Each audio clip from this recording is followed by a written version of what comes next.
complete, I'm going to go to Dreamweaver and construct the layer which is going to hold the image and animation.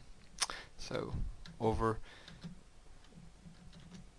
to my page. This is my page at the moment. Simply it's got a image this size here and it's got some text at the top of the page. What I'm going to do here is I'm going to use this tool here, which is a draw layer tool. Layers are basically dynamic HTML, but the dynamic HTML is being written for you by Dreamweaver. To use this, click on the icon and anywhere at all, just drag out a box. And this is now what's called a layer. You can select this layer by here. I would recommend that when you are using layers that you open your window and you go to layers.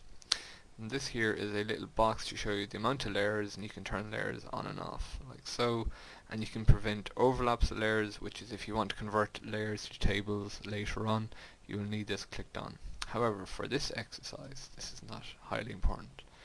I can close this window again because we're only going to be using one layer. I'm going to select the layer by clicking here, and I'm just going to click on the inside of the layer. Now what I'm going to do is I'm going to insert an image. So I'm going to go into my images folder, I'm going to select bug.gif and click select. The width and height of the bug image is 100, so I'm going to highlight the layer by clicking here, and when you have these boxes around it you can see the image or the layer that is selected and the size of it. I'm just going to drag in the size and to about 100 by 100, and you can set this here by hand. So the width 100 pixels and the height 100 pixels. Okay, this here is the location, so if I set this to 0, 0, it'll be up in the top corner, 0 and 0, and if I set this anywhere else I can move it over 50 pixels and I can move it down 50 pixels, or I could give this a minus 50 pixels number and it'll disappear slightly off screen. However, for the time being I'm going to give it 250 pixels so we can see it here. If we just leave everything as it is, we've got the asterisk up, which means we've done something that hasn't been saved, and we go File and go Save instead of using the shortcut, and go Alt Tab over to our page and click Refresh. We can see that the bug is animation in the page and it is like waving its wings and stuff, but we want this to be moving now around the page in a circular fashion. So back to Dreamweaver. What we need to do is we need to edit this layer. We need to edit this layer in such a way that it moves around. So this is called timeline editing or animation in our page. So up here, and if we go to window and we go to timeline, which is here, we can adjust the layer over time. One of the key things about animation is that all animation really is, it's frames by time, so which gives the appearance or illusion of movement. So it's frames which are located here against our timeline, which is here. So up here we've got 15 frames per second, or FPS. If we want to animate this, we simply grab it like so, and we can drag it into our timeline. Okay, so we don't show this again. And what we do here is we click on, you see you'll have two kind of like circle icons here.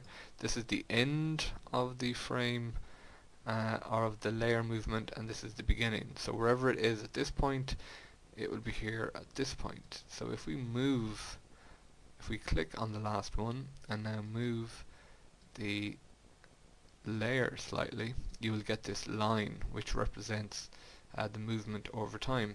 And now if I scrub the timeline, which is dragging it over and back like so, you will see that it actually moves over time. Okay, so what we want to do is we want to move it again from this point onwards to somewhere else. So one of the easiest ways again is to drag it back in like so, and now what we can do is we can go to the end of this one and click it here, just have this box clicked, and we can now move it over here like so. So it's moving the whole way from there to there. Okay, once again just re-drag it back in, click on the first, bring it up here. Okay, so it's now going, whoops, it's actually now going the wrong way. Okay, which is a common problem. So what we do is we can look here and we can see the dimensions it's at 303 and 178 here. So what we can do is we can go 303 for here and 178. So now it doesn't appear to move anywhere.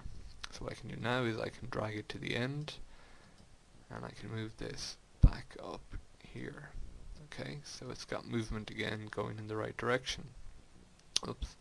Now what I want to do is I want it to come back to the final point of resting, which is where it all began. So I'm going to re-drag it in here. If I click here, it's in the right place, but I want the end point to be the exact same as the start point. Okay, so the start point from the entire animation was 250 by 50.